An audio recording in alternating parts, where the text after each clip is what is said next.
ikan dia tajam po akuan.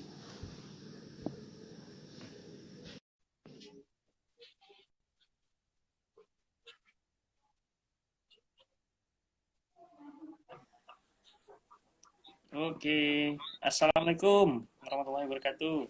Halo, halo Kak.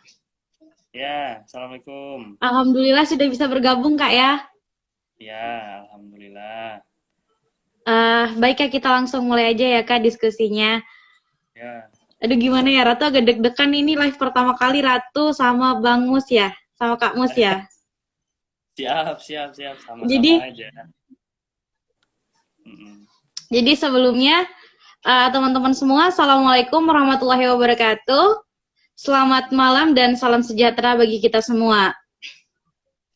Nah, teman-teman semua, sebagaimana janji saya bersama dengan rekan saya Holly Muridi bahwa hari ini saya akan kembali melakukan live. Tentu live ini merupakan upaya kami menanggapi isu-isu terbaru. Nah, isu sekarang yakni berkaitan dengan reshuffle Kabinet Jokowi Jilid 2. Nah, jadi sekarang kita akan ngebahas tentang aspek hukum, tentunya dilihat dari aspek hukum tata negara, tentang reshuffle Kabinet Jokowi Jilid 2 yang sekarang lagi hangat banget diperbincangkan. Nah, teman-teman semua, sebelum kita masuk ke bagaimana isu sekarang, saya ingin memperkenalkan pemateri kita. Jadi, beliau ini merupakan, menurut saya sih, inspirasi ya, kalau misalnya Kak Mus ini. Nah, jadi beliau ini merupakan peneliti di Pusat Studi Hukum dan Konstitusi Fakultas Hukum Universitas Islam Indonesia. Nah, beliau ini alhamdulillah sudah menyelesaikan studi magisternya di Fakultas Hukum Universitas Islam Indonesia yang sebelumnya sudah juga menyelesaikan studi S1-nya di Universitas Ahmad Dahlan. Nah, tentunya beliau ini merupakan pelajar yang konsisten dengan terus mendalami di bidang hukum tata negara. Dan tentu itu yang membuat saya menjadi banyak belajar dari pengalaman Kak Mus, walaupun saya dan Kak Mus ini jarang sekali konsultasi. Jadi saya sangat merasa terhormat hari ini Kak Mus bisa langsung bergabung di acara live-nya kita. Nah, teman-teman Beda. semua, Beda kalau aku juara lomba debat, kalau aku kalah terus. tapi kan tetap jadi guru Kak ya. Nah, Tapi kamu teman-teman juara semua, terus. hari ini jadi teman-teman semua hari ini sebagaimana kita ketahui bahwa di akhir bulan Juni kemarin sempat viral di media sosial yang kita lihat melalui media kanal YouTube Kesekretariatan Negara bahwa Presiden memarahi beberapa jajaran menteri, sebenarnya keseluruhan kabinetnya, namun ada beberapa menteri yang diberi notis bahwa menteri ini tidak memiliki kinerja yang baik di tengah pandemi, apalagi menteri-menteri semua udah dianggap tidak memiliki sense of crisis. Nah, marahnya Presiden Jokowi ini mungkin terlihat biasa saja, namun kemarahan ini menjadi lebih hangat diperbincangkan oleh banyak pihak, baik itu akademisi hukum tata negara, pengamat politik, bahkan menjadi hangat di masyarakat, menjadi viral ketika marahnya ini disertai dengan ancaman untuk melakukan reshuffle kabinet. Nah, teman-teman semua, sebelumnya kita akan mengetahui terlebih dahulu berkaitan dengan aspek hukum reshuffle kabinet nanti yang akan dijelaskan secara komprehensif oleh Kak Mus yang melalui kekuasaan lembaga eksekutif. Namun sedikit saya hantarkan untuk menuju ke diskusi kita bahwa sebelumnya ketika kita merujuk pada Undang-Undang Nomor 39 Tahun 2008 telah menjelaskan bahwa untuk memberhentikan presiden, untuk memberhentikan menteri itu dengan dua istilah, ada diberhentikan dan juga ada istilah berhenti. Nah, istilah berhenti itu dimaksudkan kepada menteri yang telah meninggal dan juga menteri yang telah selesai masa jabatannya dan tidak diperpanjang lagi oleh presiden atau tidak diangkat lagi untuk menjadi menteri pada masa selanjutnya. Nah, lalu kemudian untuk menteri yang diberhentikan, yakni menteri yang pertama, menteri yang mengundurkan diri, yang kedua, menteri yang tidak dapat menjalankan tugasnya sebagai menteri dalam jangka waktu 3 bulan berturut-turut, lalu kemudian yang ketiga, menteri tersebut telah dinyatakan bersalah berdasarkan putusan pengadilan yang bersifat yang telah memiliki kekuatan hukum tetap dan dengan ancaman pidana 5 tahun. Lalu kemudian yang keempat, melakukan rangkap jabatan. Dan yang kelima tentunya Dan yang kelima tentunya adalah alasan yang ditentukan oleh presiden. Nah, alasan yang ditentukan oleh presiden ini merupakan tafsir secara subjektif presiden atas pengontrolan dan juga pengawasan yang dilakukan oleh presiden. Nah, teman-teman semua, bagaimana kita melihat ini dalam kancah kekuatan kekuasaan eksekutif, tentunya akan dijelaskan secara komprehensif oleh Kak Mus. Nah, untuk Kak Mus, waktunya dipersilahkan. Kita tunggu-tunggu nih. Baik, baik. Assalamualaikum warahmatullahi wabarakatuh. Selamat malam teman-teman sekalian, teman-teman sahabat IG dari IG-nya Ratu. Ini kayaknya aku numpang followersnya Ratu aja, karena followers Ratu lebih banyak kayaknya ketimbang aku dan teman-teman yang ada di Malang. Jangan gitu, Kak. Dan kayaknya nih gimana, Ratu kok mau aja diajak diskusi malam minggu kan? Harusnya kan Ratu memperlihatkan sebenarnya kita menyesuaikan sama waktunya Kakak, kayaknya nggak terganggu ya kalau malam minggu. Ya enggak sih, aku kan ini, kok Ratu mau aja diajak malam minggu ini, gimana ini?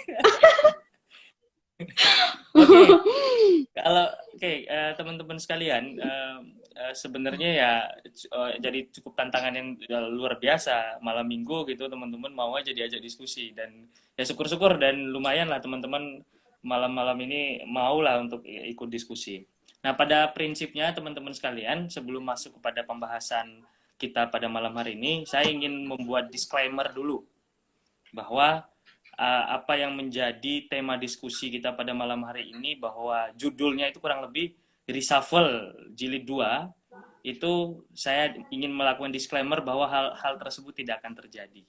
Artinya reshuffle yang menjadi isu atau reshuffle yang menjadi persoalan yang beberapa minggu terakhir ini menjadi sorotan besar media dan menjadi bahan perbincangan di berbagai kesempatan, saya pastikan tidak akan terjadi.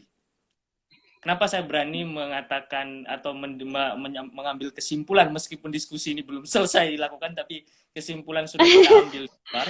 Nanti kesimpulan ini nanti akan saya runut ke belakang untuk mengatakan bahwa memang hal itu tidak akan terjadi.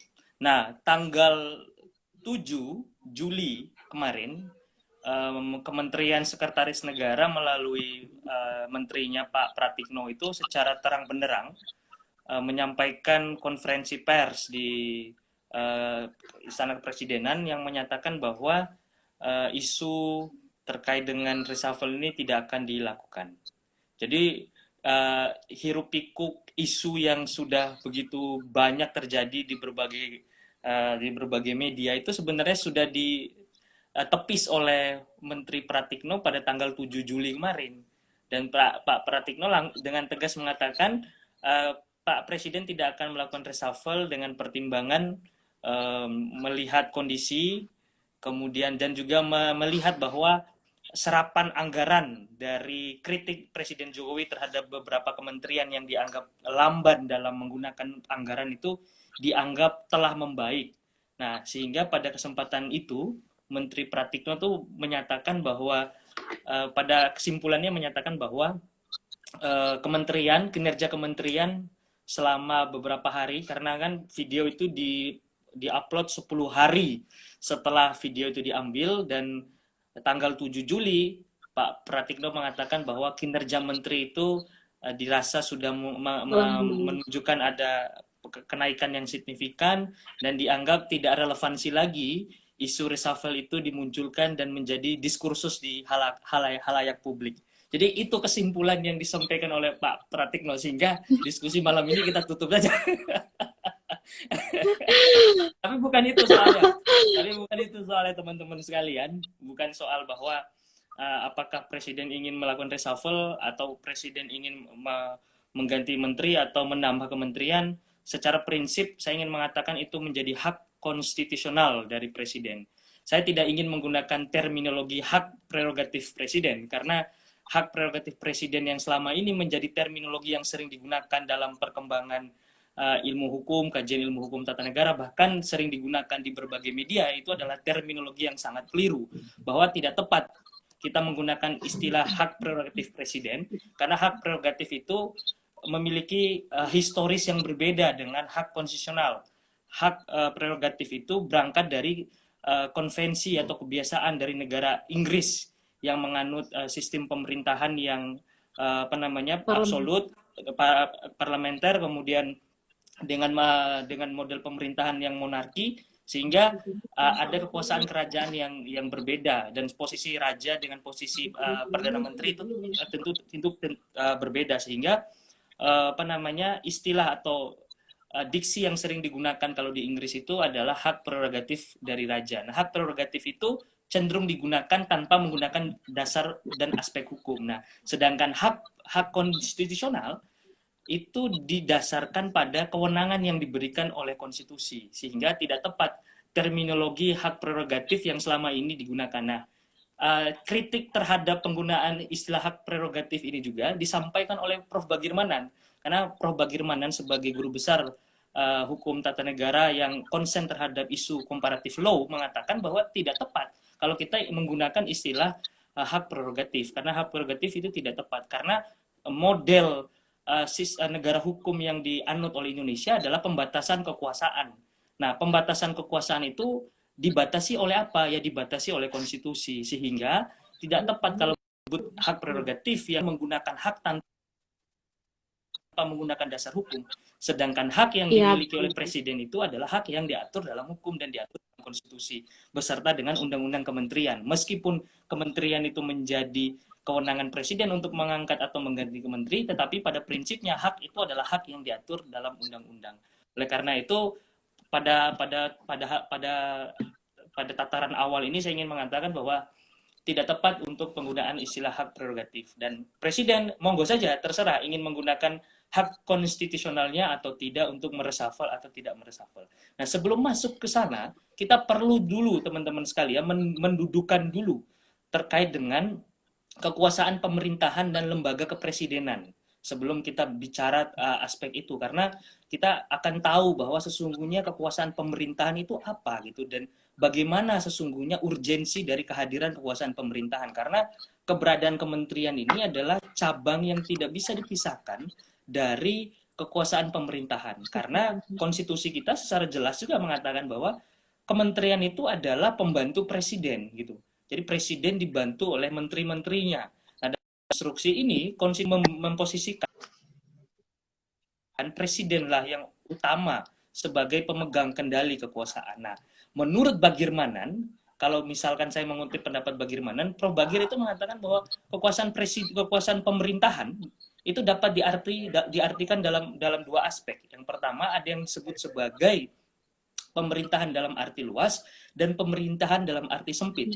Pemerintahan dalam arti luas itu bermakna di dalamnya ada eksekutif, ada yudikatif, ada legislatif. Jadi keseluruhan penyelenggaraan kekuasaan yang ada di negara ini itu disebut sebagai pemerintahan dalam arti luas. Sedangkan pemerintahan dalam arti sempit itu dikatakan oleh Prof. Bagir adalah cabang kekuasaan eksekutif. Nah, dalam konteks diskusi kita pada malam hari ini, kita fokus pada pembicaraan pemerintahan dalam arti sempit, yaitu pemerintahan dalam arti eksekutif. Nah, kalau misalkan kita menggunakan definisi lain dari makna kekuasaan pemerintahan yang dijelaskan oleh Philippus M. Hajon, Philippus M. Hajon itu mengatakan bahwa kekuasaan pemerintahan itu ada dalam arti fungsional dan dalam arti organisasi. Nah, dalam arti fungsi itu dia melekat pelaksanaan fungsi kekuasaan pemerintahan. Kalau dalam arti organisasi itu dia jabatan. Nah, maka Philippus M. Hajon itu sering sekali mengutip pendapatnya Lokman. Lokman yang mengatakan bahwa kekuasaan pemerintahan itu adalah kekuasaan jabatan. Kekuasaan jabatan. Dan Lokman itu secara eksplisit mengatakan bahwa jabatan pemerintahan itu adalah jabatan yang tidak boleh hilang karena dia memiliki fungsi public service, pelayanan umum. Maka Lokman mengatakan yang kemudian saya mengutip pendapatnya Pak Ridwan HR yang mengatakan bahwa struktur pemerintahan itu mulai dari bupati atau level yang paling bawah itu mulai dari kepala desa, camat, bupati, gubernur, menteri, dan presiden itu struktur pemerintahan yang ajak, yang tidak bisa hilang dia. Karena apa? Mereka itu sebagai pelayan publik. Nah, karena berangkat dari definisi itu bahwa sekalipun orangnya meninggal, itu orangnya bisa diganti, iya, tetapi jabatannya itu tetap ada. Jabatan itu tetap ada. Maka salah satu yang penting dalam fungsi penyelenggaraan pemerintahan menurut Ridwan HR dan Philippus M. Hajon itu adalah fungsi pelayanan public service. Sehingga jenis jabatan-jabatan yang tadi saya sebutkan, misalkan kepala desa, kemudian bupati, gubernur, sampai ke level eksekutif yang lebih tinggi, presiden dan kementerian, itu jabatan yang ajak yang tidak bisa hilang. Sedangkan jabatan-jabatan lain itu atau fungsi dari lembaga-lembaga lain itu bisa ada dan bisa tiada. Nah, itu yang perlu kita perhatikan, sehingga sangat penting di sini posisi dari fungsi urusan pemerintahan. Nah, dan Philippus M. Hajon itu pun mengatakan bahwa fungsi pemerintahan itu cukup luas. Nah, fungsi pemerintahan itu dimaknai kalau dalam hukum administrasi disebut sebagai besturen atau kekuasaan negara, tetapi kekuasaan negara itu minus dua hal. Yang pertama, fungsi legislasi dan fungsi yudikatif. Nah, di luar dari dua fungsi itu seluruhnya menjadi urusan pemerintahan. Jadi cukup luas urusan pemerintahan ini. Jadi minus legislatif dan minus yudikatif. Di luar daripada hal itu oleh Lokman dan oleh Philippus M. Hajon dikatakan sebagai kekuasaan eksekutif, kekuasaan pemerintahan. Sehingga tidak heran kalau kita baca konstitusi, mayoritas ketentuan yang mengatur tentang jabatan eksekutif itu jauh lebih banyak, dan presiden, kekuasaan eksekutif atau kekuasaan presiden itu disebut di berbagai pasal dalam konstitusi, meskipun dia itu sudah diatur dalam bab tersendiri. Karena dia memiliki fungsi yang cukup beragam. Bahkan dalam doktrin doktrin negara kesejahteraan, negara welfare state, bahwa jabatan eksekutif itu sekarang itu tidak hanya terbatas pada urusan melaksanakan undang-undang, karena selama ini yang kita pahami bahwa eksekutif itu hanya sebagai cabang kekuasaan yang menjalankan fungsi undang-undang. Tetapi itu tidak, dalam konsepsi negara modern, eksekutif justru dia membentuk undang-undang. Coba teman-teman bayangkan, Undang-Undang Dasar itu memang dibentuk oleh MPR, TAP MPR, kemudian di sana ada undang-undang dan perpu. Undang-undang dan perpu ini dibentuk oleh, undang-undang ini dibentuk oleh DPR dan Presiden, perpu dibentuk oleh Presiden. Nah, sisa dari regulasi ke bawah, mulai dari PP, Perpres, Perda sampai Perdes ke bawah itu dibentuk oleh cabang kekuasaan eksekutif. Jadi sebenarnya undang-undang sendiri itu tidak bisa jalan tanpa ada cabang kekuasaan eksekutif. Saking pentingnya ini cabang kekuasaan eksekutif, saking urgennya kekuasaan eksekutif. Oleh karena itu, kalau kita baca buku terbaru dari karya Profesor Dr. Nikmatul Huda yang menulis tentang lembaga presidenan, salah satu kritik yang diberikan oleh Prof. Nikmat terhadap kekuasaan presiden atau kekuasaan pemerintahan saat ini adalah ternyata kekuasaan pemerintahan kita itu tidak memiliki undang-undang secara eksplisit. Coba teman-teman cari, ada tidak undang-undang tentang kepresidenan, kekuasaan presiden? Tidak ada undang-undang tentang kekuasaan presiden. Dan yang ada undang-undang MD3 yang mengatur tentang wakil rakyat, ada undang-undang MK, ada undang-undang KY, ada undang-undang Mahkamah Agung, ada. Hampir semua lembaga negara itu memiliki undang-undang. Tetapi khusus untuk kekuasaan eksekutif, dalam hal ini dalam kendali presidenan, itu tidak memiliki undang-undang secara khusus. Tetapi kekuasaan presiden itu menyebar pada seluruh ketentuan peraturan perundang-undangan. Dia menyebar di dalam undang-undang Mahkamah Agung, bahkan dia menyebar dalam undang-undang legislatif, malah undang-undang apapun dia ada jabatan presiden. Karena memang presiden ini cukup kuat. Nah, oleh karena itu, apabila kita ingin bicara soal kementerian, tadi setelah di awal saya membicara soal urusan pemerintahan dan kekuasaan pemerintahan, maka ketika kita ingin bicara soal kementerian, kita harus pahami dulu sistem pemerintahan yang dianut. Karena sistem pemerintahan yang dianut itu berimplikasi pada posisi kementerian dan relasi kekuasaan eksekutif dengan kekuasaan legislatif. Nah, bagaimana cara melihatnya? Nah, kalau dalam ilmu hukum tata negara itu dibagi dua model pemerintahan atau sistem pemerintahan. Ada yang disebut sebagai sistem pemerintahan presidensial dan sistem pemerintahan parlementer. Tetapi dalam bukunya Prof. Jimli Asidik mengatakan bahwa tidak hanya dua sesungguhnya. Ada yang disebut sebagai sistem campuran.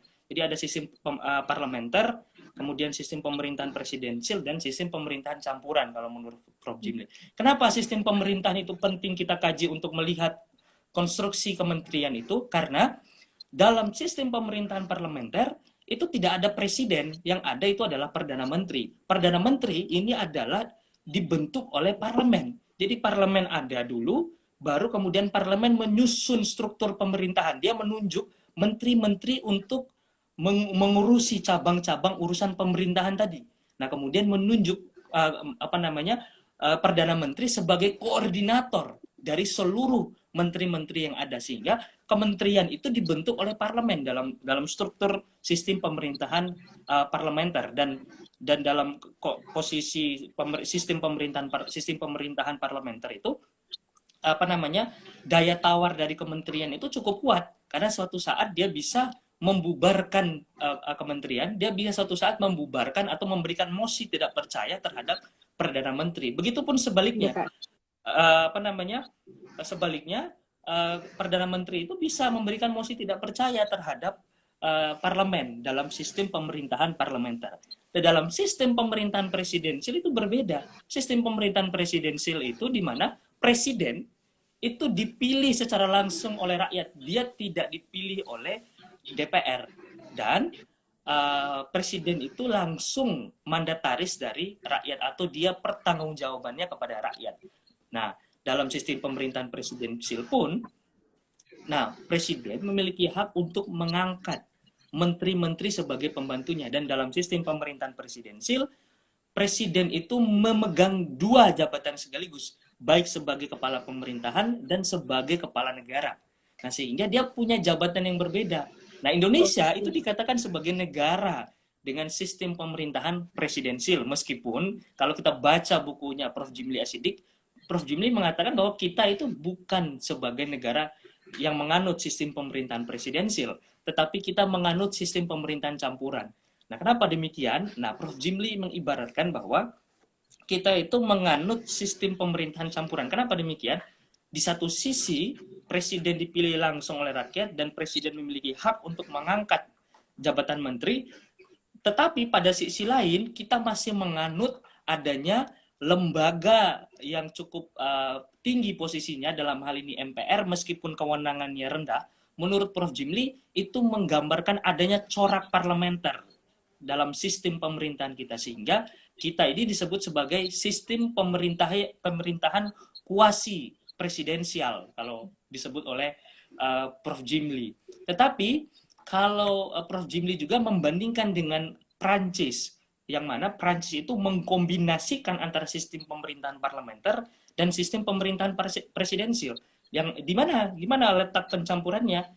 Di Prancis itu presiden dipilih juga secara langsung, tetapi antara jabatan presiden sebagai kepala pemerintahan dan jabatan kepala negara itu juga ada pemilihan juga untuk pengangkatan kepala negara.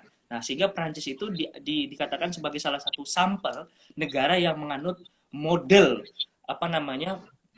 percampuran penggunaan sistem pemerintahan. Oleh karena itu, apabila kita bicara soal struktur kementerian, cabang kementerian, kita juga penting membicarakan sistem pemerintahan yang dianut. Oke lah, saat ini ayo kita kita mengambil kesimpulan bahwa Indonesia dengan model sistem pemerintahan presidensial, katakanlah seperti itu. Karena mayoritas berpandangan seperti itu, meskipun Prof. Jimli tidak sepakat dengan pandangan-pandangan itu.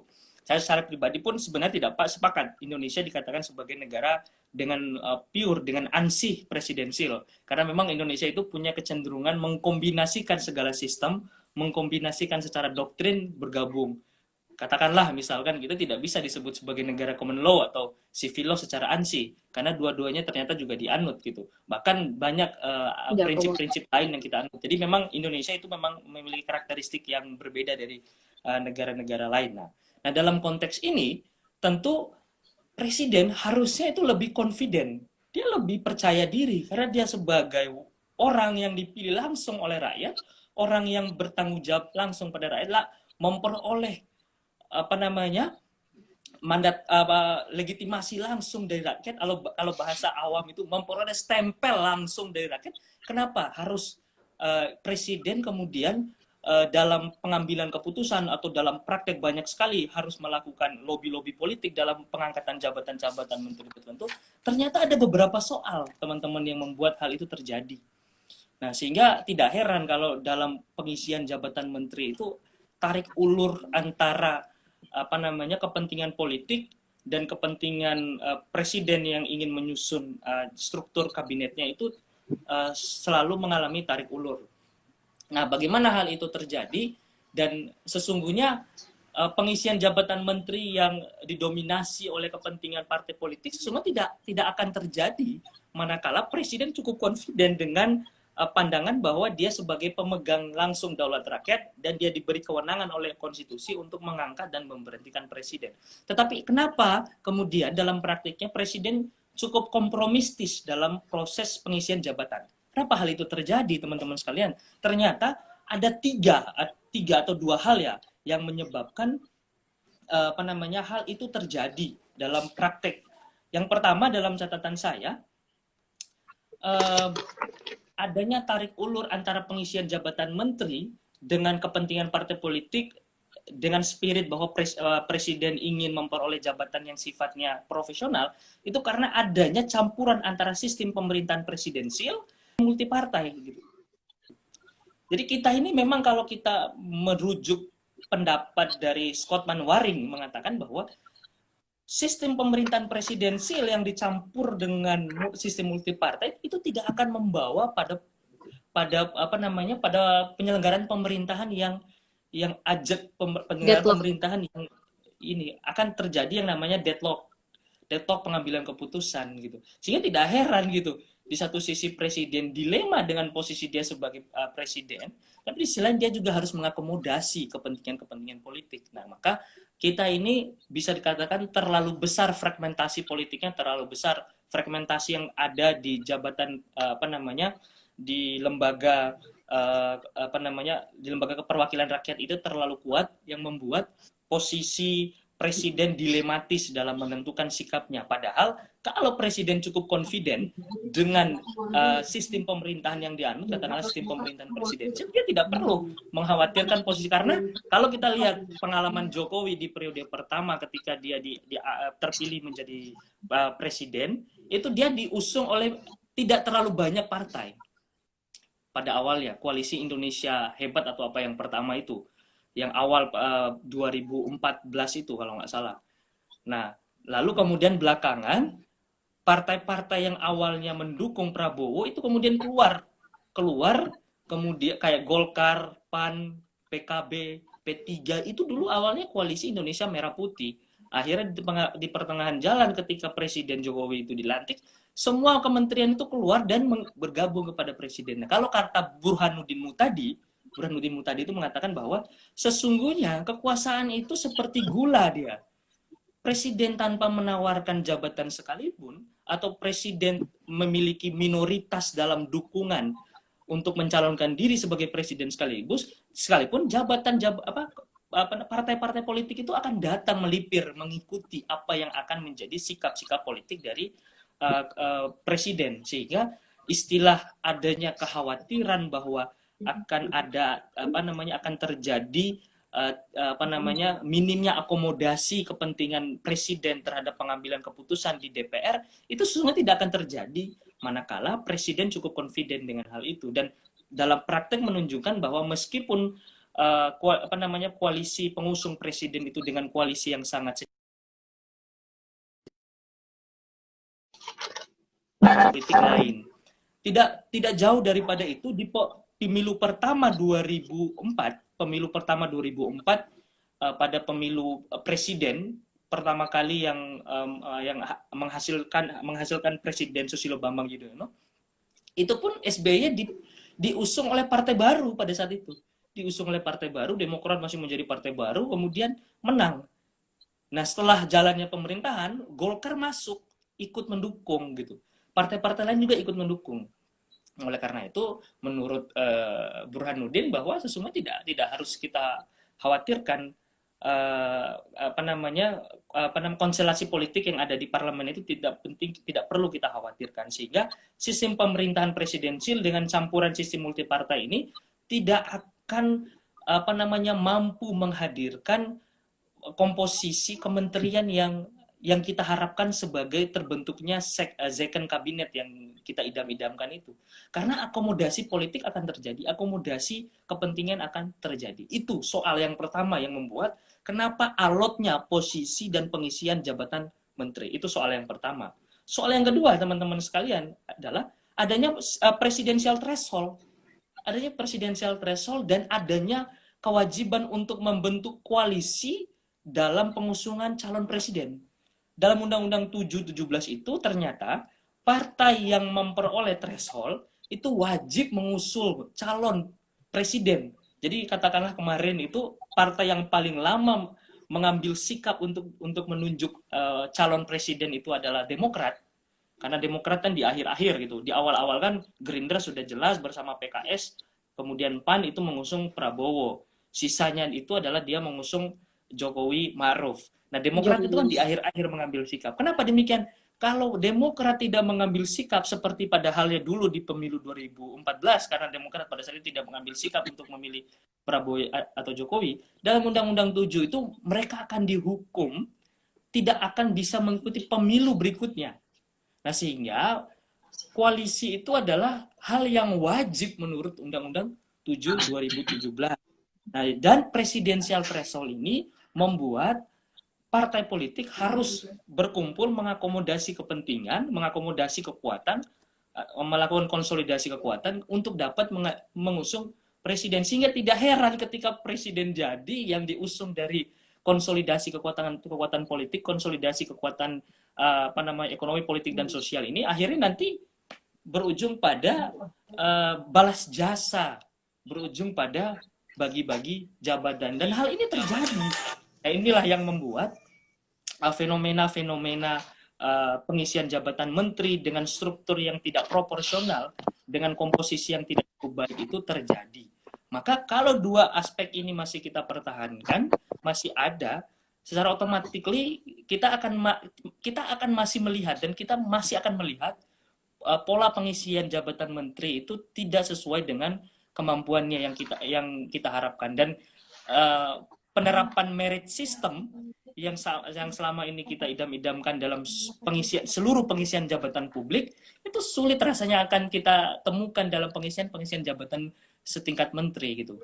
Kalau saya baca beberapa literatur yang pernah ditulis oleh Ibnu Sina dalam tulisannya, beliau pernah menulis bahwa periode pengisian jabatan menteri di periode pertama pemerintahan Soekarno, bahkan di periode pemerintahan Soeharto itu banyak sekali diisi oleh orang-orang teknokratik yang ahli di bidangnya, yang profesional, orang-orang yang ditunjuk.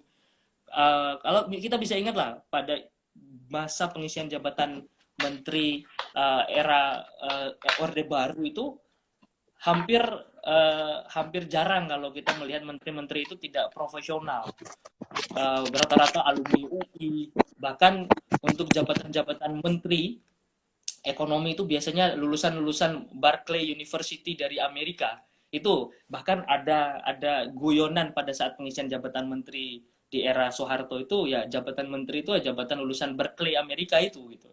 Nah, sering sekali ada guyonan-guyonan seperti itu. Nah, terlepas dari segala kekurangan-kekurangan yang dimiliki oleh presiden di masa pemerintahan itu. Tapi satu pesan yang ingin kita katakan bahwa pada saat itu pengisian jabatan menteri memang dilakukan secara objektif, dan juga konstruksi hukum konstitusi kita pada masa pemerintahan Orde Baru dengan pasca reformasi ini memang berbeda. Kita lihat bahwa konstitusi kita sebelum amandemen itu memberikan keleluasaan yang cukup besar kepada presiden, sehingga presiden cukup powerful. Nah, dari powerfulnya presiden, dan juga kita juga tidak bisa menyamakan posisi Jokowi dengan Soeharto, karena pada saat itu Soeharto selain sebagai presiden yang cukup kuat, dia juga sebagai pimpinan partai politik, sehingga dia punya kekuatan yang cukup, punya confidence yang begitu besar untuk mengambil sikap-sikap, dan kecenderungan yang terjadi politik, partai-partai akan mengikuti apa yang menjadi kehendak dan keinginan dari presiden pada saat itu. Nah, berbeda dengan corak sekarang, artinya selain dari aspek teoritik tadi, aspek bahwa adanya sistem presidensial campuran, kemudian adanya presidensial threshold, ternyata ada faktor lain juga yang mempengaruhi kenapa pengisian jabatan menteri itu tidak proporsional. Apa itu? Yaitu karakter kepemimpinan. karakter kepemimpinan itu akan menentukan kemampuan presiden mengambil sikap atau tidak. Dan bahkan karakter kepemimpinan ini berbanding lurus dengan jenis-jenis regulasi yang dihasilkan. Nah, dalam tesis saya pun meriset hal itu. Kenapa kemudian saat ini terjadi banyak sekali peraturan menteri, banyak sekali regulasi atau terjadi overregulasi di mana-mana. Bahkan kemarin presiden di pidatonya itu menyinggung adanya ego sektoral antara menteri A dan menteri B, menteri C dan menteri D itu kan dianggap ada ego sektoral. Kenapa hal itu terjadi? Ternyata presiden tidak cukup powerful untuk mengambil sikap, sehingga banyak regulasi itu diberikan kepada kementerian, kemudian kementerian bersikap. Dan kadangkala dalam model sistem pemerintahan presidensial multipartai seperti ini, kecenderungan yang terjadi itu adalah menteri itu memiliki dua tuan gitu. Tuan yang pertama itu presiden, tuan yang kedua adalah pimpinan partai politik. Kenapa hal itu terjadi? Karena kalau dia terlalu bagus menjalankan pemerintahan, terlalu baik, yang dipuji itu bukan menteri, ujung-ujungnya yang dipuji adalah presidennya. Dan dia juga kalau dia itu terlalu jinak dengan presiden, nanti dia akan diganti oleh ketua partai politik, sehingga memang serba dilematis dalam sistem pemerintahan presidensi multipartai seperti ini. Sulit dirasanya untuk melihat komposisi pembentukan second kabinet yang proporsional yang bisa kita saksikan. Nah, sehingga selain dua faktor tadi, hal yang perlu saya kritisi juga adalah soal karakter kepemimpinan. Kita butuh strong leadership yang memiliki karakter yang cukup kuat, sikap yang cukup tegas, sehingga jabatan-jabatan itu kemudian tidak menjadi pintu-pintu yang terlalu atau cek kosong yang diberikan begitu saja kepada kementerian, sehingga kementerian terlalu leluasa untuk mengambil sikap. Memang ada dua doktrin terhadap penggunaan dikotomi hal ini. Ada doktrin yang mengatakan bahwa sesungguhnya presiden itu sudah tidak memiliki kekuasaan lagi, karena seluruh kewenangan presiden itu telah dibagi habis pada jabatan kementerian, sehingga sebenarnya presiden itu tidak memiliki apa-apa lagi. Presiden hanya ngomong saja sesungguhnya. Ada yang beranggapan seperti itu. Tetapi saya sendiri mengatakan bahwa meskipun doktrin itu lumrah terjadi dan hal ini diterima, bahkan kita bisa melihat bahwa presiden hampir tidak memiliki kewenangan apa-apa karena sudah dibagi habis itu urusan kepada kementerian. Bahkan presiden membentuk menteri koordinator untuk mengurusi nih menteri-menteri yang banyak ini, gitu. Saking presiden itu bingung gimana ngomong sama menteri-menterinya. Nah, maka strong leadership itu dibutuhkan dalam konteks ini, dalam konteks mengharmoni kabinet, mengkonsolidasi kekuatan yang ada di kabinet. Kemudian masalah lain sebelum saya tutup sesi presentasi ini, masalah lain yang terjadi juga adalah teman-teman sekalian, ada banyak menteri itu kinerjanya buruk, tetapi dia memiliki basis politik yang kuat atau kekuatan partai politiknya kuat, sehingga tidak heran ketika teman-teman melihat ada berbagai lembaga survei yang menunjukkan bahwa menteri A, menteri B, menteri C itu buruk, kemudian bahkan layak untuk di-reshuffle. Kalau kita buat polling ada banyak menteri-menteri itu yang bisa sebenarnya kita reshuffle. Tetapi apa? Dia punya kapasitas politik yang kuat. Dia punya kekuatan politik, basis politik yang kuat. Katakanlah ginilah, LBP, tak sebut aja langsung. LBP itu kalau kita survei itu orang yang pertama yang akan di-reshuffle semuanya. Tetapi pertanyaannya, siapa yang berani reshuffle LBP? Selain dia sebagai Menko, Menteri Koordinator, satu. Dua, dia itu sebagai tokoh Partai Golkar gitu. Nah, kita lihat sendiri bagaimana perolehan suara Golkar di parlemen dan bagaimana posisi Golkar di kabinet.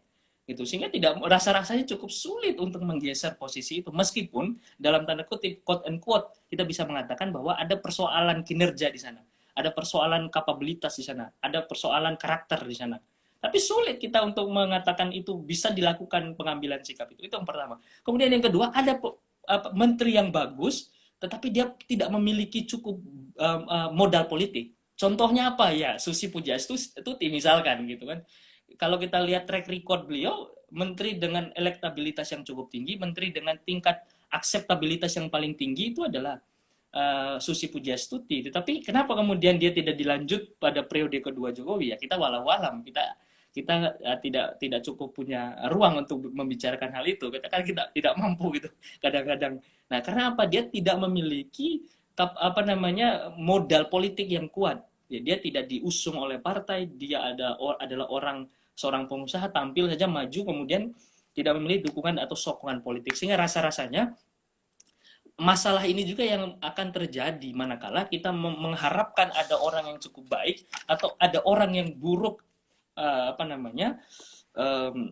memerintah, tapi kita mengharapkan adanya perbaikan. Itu rasa-rasanya agak sulit kalau masih dengan pola sistem pemerintahan presidensial dengan campuran multi partai ini. Oleh karena itu, sebagai closing statement saya pada diskusi kita pada malam hari ini, saya mengusulkan bahwa kalau kita ingin mengharapkan perbaikan terhadap pengisian jabatan menteri, ada 3 aspek yang barangkali bisa kita lakukan. Dalam tataran yang makro, dalam tataran yang besar, kita dapat mengusulkan amandemen konstitusi khususnya pada pasal 6 soal syarat pengajuan presiden, yang mana disebutkan di sana adalah untuk presiden itu diajukan oleh partai politik atau gabungan partai politik. Lah, istilah gabungan partai politik itu dihapuskan saja. Kita sebutkan saja partai politik atau 2 partai politik misalkan. Kenapa demikian gitu? Kita menghindari adanya fragmentasi yang nantinya akan terjadi. Karena akomodasi koalisi ini, seakan-akan koalisi ini menjadi wajib manakala ada istilah gabungan partai politik dalam konstruksi pasal 6 Undang-Undang Dasar 1945. Itu satu usulannya dalam tataran yang makro. Kemudian usulan kedua adalah ya kita kalau bisa ya menghapuskan presidensial threshold. Apalagi gunanya presidensial threshold itu kalau kita masih mau mempertahankan itu, karena pada praktek presidensial threshold ini ya justru akan menyandra calon-calon yang baik, kemudian tidak akan membuka ruang yang cukup baik kepada proses pemilihan. Kemudian yang ketiga, selain kita memikirkan soal itu, penting juga kita memikirkan relasi antara presiden dengan kekuasaan eksekutif, kekuasaan legislatif. Nah, salah satu yang saya usulkan juga ke depan itu adalah kita hapuskan saja itu fraksi-fraksi yang ada di DPR itu. Jadi kita hapuskan istilah fraksi dalam DPR, tapi kita gunakan istilah perwakilan dia memang dipilih secara dari partai politik, tetapi dia mewakilkan dapilnya atau mewakilkan wilayah ya dapilnya, tetapi dia memang dari partai politik, sehingga pengambilan keputusan di DPR itu tidak berdasarkan fraksi, tetapi berdasarkan suara perseorangan gitu. Misalkan ada 560, misalnya ada berapa jumlah DPR itu lupa gua, katakanlah ada 300 anggota DPR, ya sudah, yang dihitung itu bukan fraksinya, karena kan saat ini kan yang dihitung itu adalah fraksi, sehingga jangan heran sikapnya Fadlizon itu berbeda dengan sikapnya Partai Gerindra gitu. Misalkan kemarin Partai Gerindra itu dia setuju itu dengan RUU HIP itu, tetapi Fadlizon nggak setuju itu secara pribadi gitu. Nah, tapi Fadlizon dihitung nggak sebagai seorang anggota dewan di parlemen? Tidak, yang dihitung adalah fraksi. Nah, fraksi ini yang cenderung membuat arah pengambilan keputusan di dewan itu diarahkan oleh partai politik, sehingga seolah-olah anggota DPR yang mewakilkan ribuan suara itu tidak ada artinya, sehingga kecenderungan yang terjadi di dalam proses pengambilan keputusan di DPR itu adalah representasi partai politik, bukan representasi rakyat akhirnya, karena mereka harus mewakilkan kepentingan fraksi, mereka harus tunduk pada keputusan fraksi, mereka harus samina wa ta'na terhadap keputusan fraksi, dan hal ini kan tidak baik. Apalagi kalau kita ada presidennya, ada presiden baiknya, ada jurisprudensi yang dapat kita gunakan sebagai bahan elaborasi untuk mengatakan bahwa representasi fraksi itu tidak cukup baik, mending kita balikan kepada representasi proporsional. Apa itu? Dalam putusan Mahkamah Agung yang mengabulkan PK, bahkan putusan di tingkat pertama, tingkat kedua, sampai tingkat kasasi dari Fahri Hamzah yang memenangkan Fahri Hamzah yang telah dipecat oleh oleh partai PKS, itu menunjukkan bahwa sesungguhnya hukum kita itu menunjukkan bahwa ada suara rakyat yang diwakilkan oleh Fahri Hamzah, sehingga suara rakyat inilah yang harus diselamatkan. Di samping bahwa ada sikap-sikap partai politik yang sikap-sikap partai yang tidak baik. Nah, artinya di sini kita dapat menunjukkan bahwa dalam konstruksi putusan ini kita dapat melihat bahwa sesungguhnya pesan baik yang kita ingin gambarkan bahwa anggota dewan hadir di parlemen itu merepresentasikan konstituennya. Nah, tetapi dalam praktik hadirnya anggota dewan di DPR yang mewakili konstituennya itu didegradasi oleh fraksi, oleh partai politik gitu. Nah, oleh karena itu kecenderungan bahwa presiden akan takut akan adanya fragmentasi pengambilan keputusan atau akomodasi terhadap kepentingan presiden untuk pengambilan keputusan karena di parlemen itu dipengaruhi atau diisi oleh fraksi-fraksi yang mungkin tidak sejalan dengan pandangan presiden, itu akan hilang manakala proses pengambilan keputusan itu kita rubah dari fraksi menjadi proporsional. Itu usulan sebagai usulan saja ke depan, sehingga tidak perlu takut gitu. Meskipun kita masih menganut sistem multipartai, kemudian dengan sistem pemerintahan presidensil dan terpaksa digabung, tetapi hal ini tidak akan kita takutkan manakala pengambilan keputusan di DPR kita berikan kepada model pengambilan keputusan yang proporsional, bukan pada fraksi, sehingga presiden tidak perlu takut apabila ada kepentingan-kepentingan politiknya yang tidak diakomodasi dalam pengambilan keputusan di DPR. Saya kira itu sebagai pemantik diskusi kita malam hari ini. Mungkin teman-teman punya pendapat yang berbeda atau apa, monggo, lebih dan kurang mohon maaf ya. Dan kesimpulannya ya tidak akan ada reshuffle gitu, kita nikmati saja dengan komposisi kementerian yang ada saat ini. Terima kasih Mbak Ratu, saya kembalikan. Jadi Ratu tanggapi lagi ya, sebenarnya diskusi kita ini bukan karena kita ingin reshuffle kabinet, enggak, tapi cuman karena lagi hangat-hangatnya, jadi kita bahas nih aspek hukum tata negaranya, dan ternyata aspek hukum tata negaranya ada, aspek politiknya juga ada, luar biasa sih, maksudnya udah lengkap. Nah, Kak Mus, ini ada beberapa tanggapan, sebenarnya kita udah dari siang udah bekerja untuk mengumpulkan tanggapan teman-teman melalui Instagram, dan juga ada yang masuk, menurut saya ada beberapa pertanyaan yang subjektif. Dan juga ini ada tanggapan langsung nih melalui live Instagramnya kita ini dari Mas Febri. Wah, halo Mas Febri, mungkin masih bergabung. Peneliti Nagara Institute nih, waduh gimana ini? Nagara Institute, beliau sekarang di Nagara Institute. Jadi ini ada pertanyaan dari Mas Febri, ini kayaknya nggak cukup ruangan di live IG-nya kita, jadi pertanyaan tadi sempat dikirimkan melalui WhatsApp. Nah, memang belum ada undang-undang lembaga kepresidenan. Hemat aku, menyusunnya cukup sulit karena konstelasi sistem presidensial juga sangat dinamis di era reformasi. Nah, selain itu pula, Mas Febri menanyakan sejauh mana kita membutuhkan atau urgensi dari undang-undang tentang kekuasaan kepresidenan dan juga bagaimana undang-undang ini dapat bekerja dalam manajerial kementerian. Oke. Ini enggak ditampung. Ya, silakan Mas, boleh ditanggapi terlebih dahulu. Langsung aja. Oke. Nah, ini memang menjadi ada dua aspek ya. Mungkin dari aspek perundang-undangan dan mungkin dari aspek materi muatan. Kalau kita lihat dari aspek ilmu perundang-undangan, itu memang agak cukup sulit. Karena memang materi tentang kekuasaan jabatan presiden ini memang tersebar di berbagai jenis peraturan perundang-undangan. Dia ada di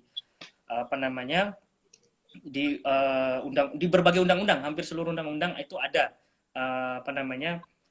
pengisi materi yang mengatur tentang kekuasaan presiden, sehingga memang corak legislasi yang kemudian ingin mengkonsolidasi materi yang berkaitan dengan kewenangan dan kekuasaan presiden itu memang dikhawatirkan akan cukup bermasalah. Itu satu. Terus yang kedua, tantangannya benar tadi yang dikatakan oleh Mas Febri, karena materi atau struktur kewenangan yang dimiliki oleh presiden ini cukup beragam dan cukup banyak, rasa-rasanya akan cukup sulit membentuk undang-undang tersendiri. Tetapi saya secara pribadi mengusulkan nampaknya bisa saja. Bagaimana caranya? Bisa saja, artinya gini, hal yang jelas yang bisa dilakukan itu adalah kalau kita runut kekuasaan pemerintahan di undang-undang di konstitusi itu, kita bisa mengklasifikasi urusan-urusan presiden yang bisa kita atur secara makro dalam undang-undang tentang kekuasaan presiden. Itu satu. Terus yang kedua, dalam pasal 10 Undang-Undang Dasar, pasal 10 Undang-Undang Pemerintahan Daerah itu ada kekuasaan, ada urusan absolut pemerintahan pusat. Nah, urusan absolut pemerintahan pusat ini dijelentrehkan saja lagi atau diejawantakan lagi aja kepada undang-undang yang mengatur tentang kekuasaan presiden. Plus saya juga mengusulkan bahwa 6 urusan absolut pemerintah yang diatur dalam Undang-Undang Pemerintahan Daerah itu, saya juga usulkan sebagai nomenklatur menteri yang bisa hadir. Karena sejak Undang-Undang 2299 sampai Undang-Undang 23 2014, urusan pemerintahan absolut yang diberikan kepada presiden itu tidak pernah mengalami pergeseran. Artinya, 6 urusan ini akan tetap masih cukup relevan dimiliki oleh presiden. Sehingga manakala nanti ada keinginan untuk mengatur undang-undang tentang kekuasaan presiden, salah satu materi yang bisa diatur itu adalah 6 urusan absolut pemerintahan pusat ini. Karena sampai saat ini 6 urusan absolut pemerintahan pusat ini juga masih memiliki sejumlah persoalan di level praktik. Apa itu? Saya ambil contoh misalkan urusan agama. Urusan agama itu belum selesai gitu dalam tataran antara pusat dan daerah misalkan.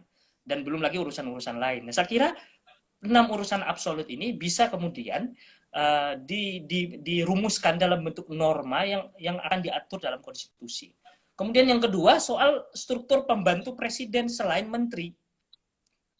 Polemik soal jabatan staf sus dan elemen-elemen jabatan-jabatan lain yang diangkat oleh presiden juga itu nampaknya bisa diatur dalam norma yang ada dalam undang-undang tentang kekuasaan presidenan.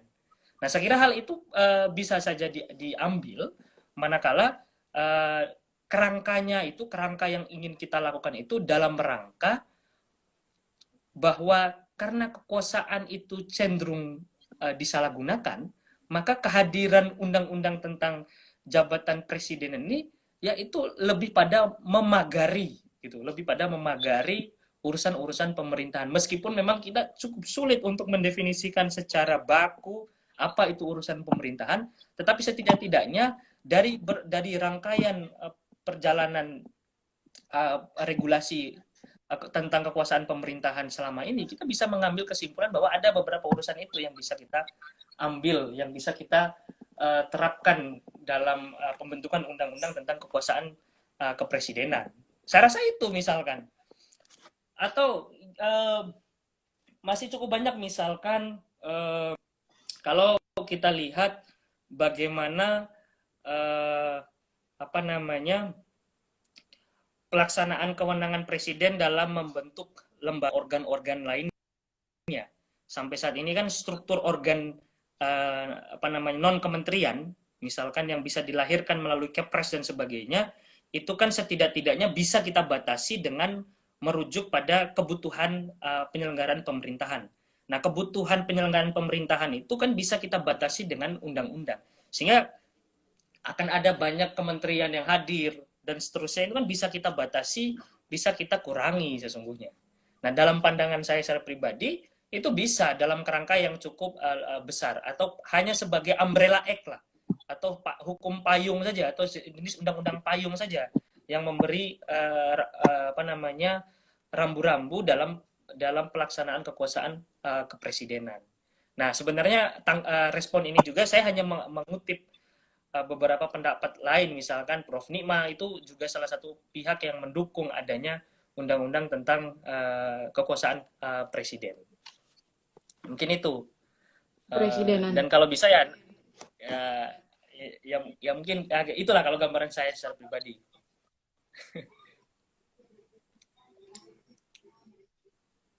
Jadi udah Mas ya, berarti tanggapannya kurang lebih seperti itu untuk Mas. Udah ya Mas ya. Untuk tanggapannya udah untuk satu pertanyaan. Tentunya ini pertanyaan kita agak ada, masih ada beberapa pertanyaan, tapi Ratu ini takut nanti live Instagramnya ini tiba-tiba berhenti Mas. Soalnya kan limitnya 1 jam. Atau mungkin kita bisa lanjutkan satu pertanyaan dulu, atau kita lanjutkan di sesi kedua setelah ini. Ya, manut. Gas, saya sih manut-manut aja. Santai. Masih bisa tuh?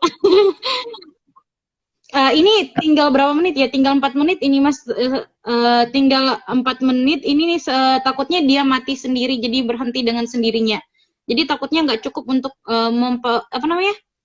untuk menjawab satu pertanyaan. Mas, sebenarnya masih ada beberapa pertanyaan ini Mas. Oke, gitu. Gak apa-apa Kita selesaikan dulu sesi pertama, baru nanti Ratu lanjut lagi sesi kedua Mas ya. Ini diskusinya masih panas banget nih, jadi masih hangat banget dan masih sangat menarik.